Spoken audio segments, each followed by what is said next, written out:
जय हिंद। आप सभी का स्वागत है आपके अपने चैनल प्रीवियस 24.7 पर। जितनी भी हमारे केवीएस के एस्पिरेंट हैं उनके लिए वीडियो काफ़ी महत्वपूर्ण होने वाला है। विशेष रूप से जो भी हमारे केवीएस पीआरटी के बच्चे हैं उनके लिए वीडियो अत्यंत महत्वपूर्ण है। देखिए, अगर हम बात करेंगे तो केवीएस पीआरटी के रिजल्ट को लेकर के बहुत सारे कोर्ट केस किए जा चुके हैं ऑलरेडी, और बहुत सारे कोर्ट केस किए जाने की पूर्व से तैयारी की जा रही है। और जहां तक उम्मीद है ये वाला जो मामला है वो भी सुप्रीम कोर्ट तक जा सकता है। आप यहां पर देख पा रहे होंगे, मैंने यहाँ पे केस नहीं लिखा हुआ है, केसेस लिखा हुआ है। केस लिखने का तात्पर्य ये है कि केवल एक दो केसेस नहीं है, बहुत सारे केसेस किए जा चुके हैं और बहुत सारे केसेस किए जाने की बिल्कुल तैयारी की जा रही है।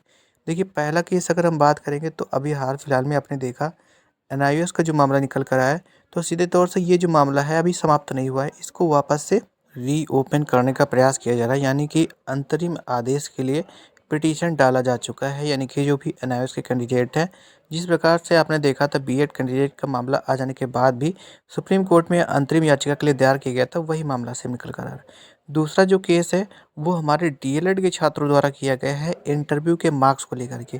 क्योंकि इंटरव्यू के मार्क्स को डिक्लेयर नहीं किया गया है और बहुत सारे हमारे जो एस्पिरेंट्स हैं उनका ये कहना है कि उन्होंने जब आरटीआई लगाया है तो आरटीआई में जो उनका इंटरव्यू के मार्क्स बताए गए हैं वो 0 बताया गया है।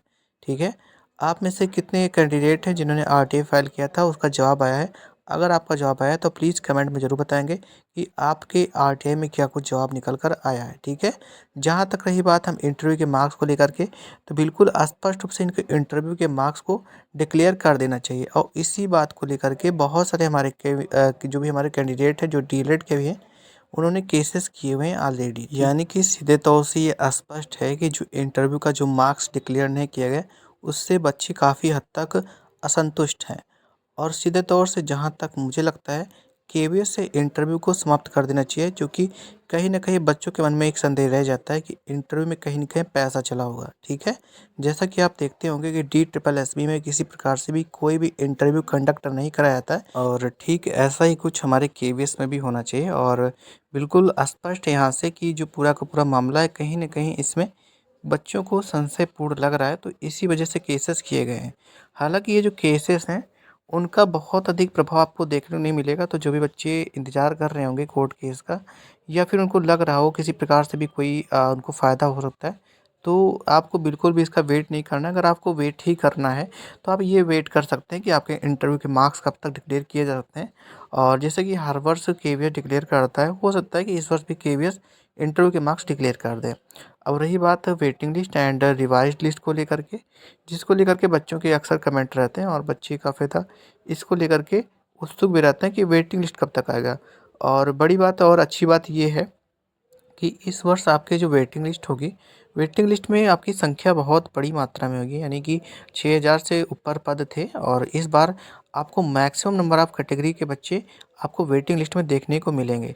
देखिए, वेटिंग लिस्ट के ऊपर मैंने ऑलरेडी एक सेपरेट वीडियो बनाई हुई है, जिसमें कि मैंने एनआईओएस के जो भी कैंडिडेट जिनको बाहर किए गए, कितने एनआईओएस के कैंडिडेट बाहर किए गए, प्लस कितनी वेटिंग लिस्ट जबकि जारी की जाती, इन दोनों को मिला करके मैंने पूरा सेपरेट वीडियो बनाया। आपने देखा है तो बहुत अच्छी बात है, और नहीं देख रखा है तो कमेंट में लिंक पिन है, आप वहां से जाकर के डायरेक्ट उसको देख सकते हैं और समझ सकते हैं कि कितनी वेटिंग लिस्ट आपकी कैटेगरी वाइज आ सकती है। ठीक है, और जहाँ तक बात है कि हम वेटिंग लिस्ट की बात करें तो देखिए थोड़ा सा समय लगेगा, क्योंकि जिन बच्चों का सिलेक्शन हो गया है, जो भी हमारे डीएलएड के छात्र हैं, और हमारे स्कूल में भी बहुत सारे छात्र अभी ऑलरेडी जो भी हमारे पीआरटी के पद पर सिलेक्टेड है, ज्वाइन करने के लिए पहुँचे हुए हैं, तो सारे ज्वाइन कर लेंगे, उसके बाद ही कहीं ना कहीं आपकी होगी। तो आप ये मान के चल सकते हैं कि अभी महीने 2 महीने का समय लग सकता है, या इससे ज़्यादा का भी लग सकता है। तो मेरी तो यही सलाह रहेगी, जो भी कैंडिडेट हैं, जिनको ऐसा लग रहा है कि उनका सिलेक्शन हो जाना चाहिए वेटिंग लिस्ट में, तो बिल्कुल आपकी तैयारी बनाए रखें। और मैंने जो भी एनालाइज़ करा है उसके हिसाब से वेटिंग लिस्ट आपको मैंने बता दी है। बाकी आपके जो भी मार्क्स बने हुए हैं रिटर्न के, प्लीज़ उसको आप ज़रूर बताएँगे कि आपके रिटर्न में कितने मार्क्स बने हुए हैं। अभी बात करते हैं कि जो वेटिंग लिस्ट आएगी उसको हम क्या बोल सकते हैं, रिवाइज़ बोलेंगे या फिर आपके वेटिंग लिस्ट बोलेंगे। देखिए, अभी तो हम वेटिंग लिस्ट को बोल रहे हैं, लेकिन अभी तक चूँकि एनआईओएस के कैंडिडेट बाहर नहीं हुए थे, तो अभी तो जो लिस्ट जारी होनी चाहिए, मेरे हिसाब से तो वो रिवाइज़ लिस्ट होनी चाहिए। और चूँकि एनआईओएस के कैंडिडेट को आउट किया गया और एनआईओएस के कैंडिडेट को ऐड करके आपके रिजल्ट को डिक्लेयर किया गया था, तो सीधे तौर से ये रिवाइज़ लिस्ट ही होगी। लेकिन स्पष्ट है कि आपकी जो रिवाइज़ लिस्ट है वो आपके ये जो भी जॉइनिंग का जो भी प्रोसेस है ये कंप्लीट हो जाने के बाद ही आपको देखने को मिल सकता है ना। अभी इंटरव्यू के जो मार्क्स हैं उसकी बात कर लेते हैं। देखिए हर वर्ष तो इंटरव्यू के मार्क्स जो होते हैं डिक्लेयर कर दिए जाते हैं। मैंने पूरा आपको मेंशन करा था, पहले भी बताया था कि देखिए 2019 में 2018 का जो एडवर्टाइजमेंट आया था उसमें भी निकाला गया था और मैंने आपको दिखाया था बाकायदा। उसमें 85:15 का रेशियो था तब, और उसमें निकाल दिया गया था, है ना। बाकी आपके जो भी मार्क्स बन रहे हैं आप कमेंट मेंशन कर सकते हैं, और इंटरव्यू आपका कैसा कुछ क्या रहा, आपका एक्सपीरियंस वो भी बता सकते हैं।